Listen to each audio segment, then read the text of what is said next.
কই মাছের পাতলা ঝোল রান্না করছি। এই যে কই মাছগুলো দেখুন, নতুন জলের মাছ, খুব টাটকা ভালো মাছ। আর মশলা দিয়েছি নুন, হলুদ, লঙ্কার গুঁড়ো আর অল্প একটু সর্ষের পাউডার দিয়েছি, তাহলে টেস্টটা ভালো হবে। এই কালো জিরা ফোড়ন দিয়ে দিলাম, একটু টমেটো কাঁচা লঙ্কা দিয়ে দিলাম,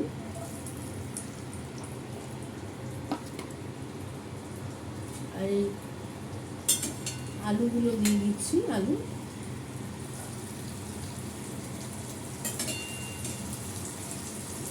আলুগুলো একটু ভাপিয়ে নিয়েছি হলুদ দিয়ে, তাহলে ভালো, ভাপিয়ে নিলে ভালো। কেন কি আলুর মধ্যে প্রচুর শ্বেতসার থাকে, তো তাতে সুগারের পেশেন্টের ক্ষতি হয়। একটু ভাপ দিয়ে জলটা ফেলে দিলে আর সুগারের পেশেন্টদের কোনো অসুবিধা হয় না। একটু আলুগুলো ভালো করে ভাজা হোক, তারপরে মশলাটা দিয়ে কষাবো। এইভাবে পাতলা মাছের ঝোল করে খাবেন, খেতে ভালো লাগবে, দুপুরের খাবার জমে যাবে। দেখুন বন্ধুরা, আমার আলুটা ভাজা হয়ে গেছে, আমি মশলাটা দিয়ে দিলাম।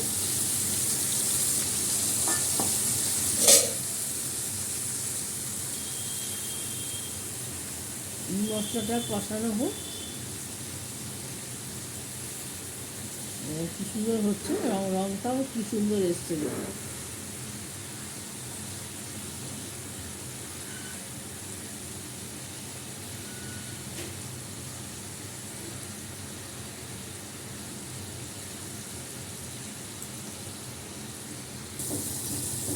আমার আলু কষানো হয়ে গেছে, দেখুন তেল ছেড়ে দিয়েছে।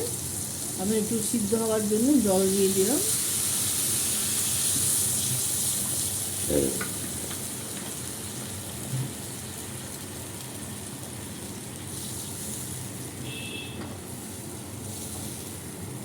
সিদ্ধ হোক, তারপরে মাছগুলো দেবো, ধনে পাতাটাও দেবো পরে।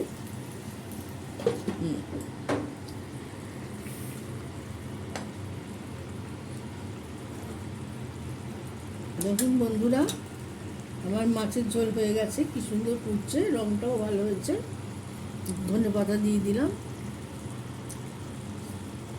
লাইক, শেয়ার, কমেন্ট করে দেবেন। আর @, ভরপেট বাঙালি নতুন চ্যানেল খুলেছি, ওখানে একটু সাবস্ক্রাইব করে দেবেন, তাহলে আমার রান্নাগুলো আপনার কাছে চলে যাবে। নমস্কার, ব্লগটা আমি এখানে শেষ করলাম।